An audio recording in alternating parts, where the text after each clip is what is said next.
बिस्मिल्लाहिर्रहमानिर्रहीम। अस्सलाम वालेकुम। ये आपका अपना डिजिटल प्लेटफॉर्म है। मैं तारिक मतीन हूँ। वल्लाहु खैरुल माकिरीन। अल्लाह सबसे बेहतर तदबीर फरमाने वाला है, वही बचाएगा मेरे देश को बलाओं से, जो बारिश में शजर से घोंसला गिरने नहीं देता, क्योंकि उसकी तदबीर तमाम तदाबीर की इमाम है। ये जो आप देख रहे हैं पीछे, ये कराची की कटी पहाड़ी, और मैं इस वक्त कहीं मौजूद था, बट ख़बरें ऐसी हैं कि मैंने कहा ये चीज़ें आपके सामने रखी जाएँ। डॉन अखबार ने खबर दी, डॉन की वेबसाइट ने उसको शेयर किया। शाह महमूद कुरैशी साहब वाला मामला, ये जो फवाद चौधरी साहब ने, महमूद मौलवी साहब ने और इमरान इस्माइल साहब ने, साबिक गवर्नर सिंध, इन्होंने जो मुलाकात की शाह महमूद कुरैशी साहब से, इस मुलाकात के हवाले से बहुत इंपॉर्टेंट चीज़ें पता चल रही हैं। पता ये चल रहा है कि शाह महमूद कुरैशी साहब ने इनकी जो पेशकश है वो मुस्तरद कर दी। अब ये आप नोट करते जाएं कि हुआ क्या है। दो, ये भी पता चल रहा है कि शाह महमूद कुरैशी साहब ये चाहते थे कि फौरी तौर पर ये सामने आए कि ये लोग जो आए हैं, इनके आने से मैं खुश नहीं हूं। शाह महमूद कुरैशी साहब ये चाहते थे। तो शाह महमूद कुरैशी साहब के वकील उस कमरे से अस्पताल के निकल कर गए थे 5-7 मिनट पहले। कुरैशी साहब ने फौरी तौर पर अपने वकील साहब को बुला लिया और राना मुदस्सिर उमर, उनसे ये कहा कि आप आएँ और आपकी मौजूदगी में ये लोग बात करेंगे। तो राना मुदस्सिर उमर साहब वापस आ गए कमरे में, उनको बुलाया गया और राना मुदस्सिर उमर साहब जो हैं, उनको ही कोट करते हुए चीज़ें लिखी गई हैं, और वो ये बताते हैं कि शाह महमूद कुरैशी साहब ने एक पेशकश मुस्तरद कर दी। दो, ये लोग कमरे में एक ऐसे वक्त पहुंचे जब कमरे में कोई नहीं था, और महमूद मौलवी साहब तो टेलीविज़न प्रोग्राम में ये बता चुके, इमरान इस्माइल साहब बता चुके कि महमूद मौलवी की एफर्ट थी कि उनकी वजह से ये मुलाकात हुई, यानी इस्टेब्लिशमेंट की जो रजामंदी शामिल है, वो रजामंदी शामिल करने के लिए महमूद मौलवी साहब को इस्तेमाल किया गया और महमूद मौलवी साहब ने कोशिश की। अब आप एक चीज़ देखिए कि कराची में जो बल्दियाती इलेक्शन के नुमाइंदे थे, कोई 30 के करीब लोगों को शामिल करवाने के लिए, आगे बढ़ने के लिए हमारे सामने कौन बात कर रहे थे? इमरान इस्माइल साहब, साबिक गवर्नर सिंध। इमरान खान साहब, मैं आपको अल्लाह हाफिज़ कहता हूँ, पीटीआई को खुदा हाफिज़ कहता हूँ, ये उनके जुमले थे, और उन्होंने बाकायदा तौर पर वीडियो बयान जारी करके पीटीआई छोड़ दी थी। और उसके बाद उन्होंने कहा कि ज़िंदगी दी पीटीआई को, ऐसे कैसे छोड़ सकता हूँ। तो इमरान इस्माइल साहब का ये जुमला, महमूद मौलवी साहब की बातें, ये लोग बाकायदा तौर पर ज्वाइन कर चुके थे। अब मैंने आपसे कल भी एक बात की थी, फवाद चौधरी साहब का मामला इसलिए कुछ मुख्तलिफ है कि फवाद चौधरी साहब ने ये बताया बाकायदा तौर पर टेलीविज़न प्रोग्राम्स में आकर कि मुझे तो मार पीट के इस्तेहकाम पाकिस्तान पार्टी में डाल दिया गया था, मैं इस्तेहकाम पाकिस्तान पार्टी का हिस्सा नहीं बनना चाहता था, लेकिन अगर कोई मार पीट के ये करेगा तो क्या करें। तो फवाद चौधरी साहब ने तो जेल भी काटी। फवाद साहब का मामला कुछ मुख्तलिफ हो जाता है, लेकिन इमरान इस्माइल साहब चुप थे। इमरान खान साहब की पार्टी को छोड़ चुके थे, ऐलान कर चुके थे, फ़ौज के ख़िलाफ़ नहीं जा सकता, ये बात कर चुके थे और चुप थे। महमूद मौलवी साहब का तो एक बड़ा मशहूर इंटरव्यू नदीम मलिक साहब के प्रोग्राम में था, जहाँ वो कह रहे थे कि अमेरिकन कौंसल जनरल ने मेरे घर पे, महमूद मौलवी साहब के घर पे, इनका कराची में इनकी वेबसाइट वगैरह भी है, कुछ चीज़ें, और महमूद मौलवी साहब का ये जो बिज़नेस है मर्चेंट नेवी वाला, ये आप ये देख लीजिए कि इनकी छोटे मोटे मरीन ट्रेड के काम हैं, और मुनासिब से एक ताजिर है महमूद मौलवी साहब। तो ये अमेरिकन कौंसल जनरल को घर बुलाते और उनको बुला के बिठा के उनसे बात करते और बताते कि इमरान खान हमारे ख़िलाफ़ काम कर रहा है, ये मुझे मेरे घर पे अमेरिकन कौंसल जनरल ने कहा था। शाह महमूद कुरैशी साहब ने इन लोगों को देखते ही कहा कि नहीं, मेरे वकील आएंगे, उनकी मौजूदगी में बात होगी। तो एक, उनकी मौजूदगी से वो खुश नहीं थे। दो, वो ये चाहते थे कि किसी की मौजूदगी में बात हो। तीन, शाह महमूद कुरैशी साहब, उन्होंने पेशकश मुस्तरद कर दी।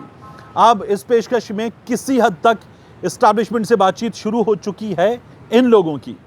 तो इन लोगों ने फिर आगे बढ़कर बाकियों से बात करने का ऐलान किया है। मेरा ये ख्याल है कि ये अपने अंदाज में अभी आगे बढ़ेंगे, नून लीग के लोगों से बात करेंगे, चीज़ें बेहतर करने की कोशिश करेंगे, क्योंकि इनकी ये कोशिश है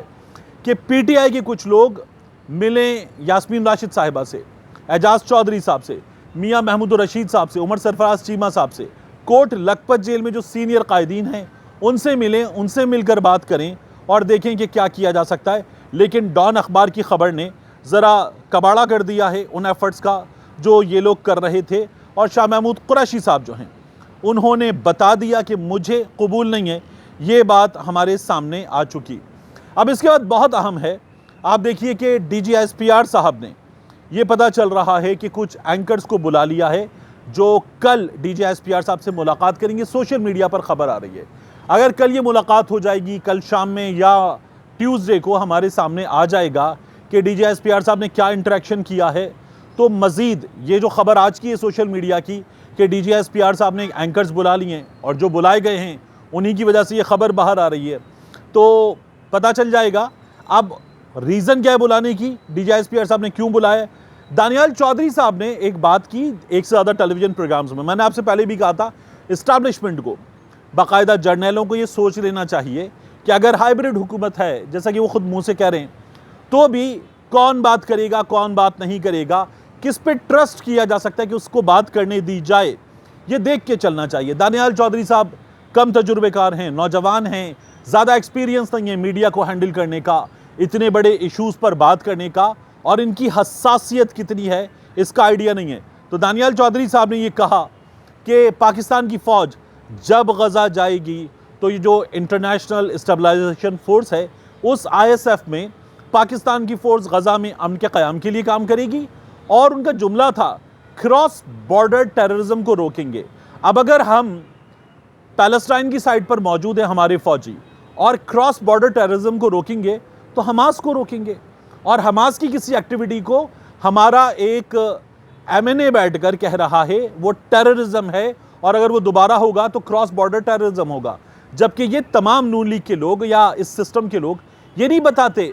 कि हम जो ट्रंप को नोबेल इनाम मिलेगा, सखी भाग लगे रहन तेरे बच्चे जी हैं, तुझे कभी गर्म हवा ना लगे, ये इस तरह की बातें करने वाले ट्रंप के लिए ये कभी ये नहीं कहते कि नेतन्याहू गलत कर रहा है, इसराइल गलत कर रहा है, जो मुसलसल शहादतें हो रही हैं ये सिलसिला गलत है, ये बंद होना चाहिए और ट्रंप इसको बंद करवाए, ये इन्होंने बिल्कुल बात नहीं की। तो ये लोग बहुत अफसोसनाक किरदार है इनका। अब इसको संभालने की कोशिश की जाएगी, शहजाद अकबर साहब ने भी ये खबर दी,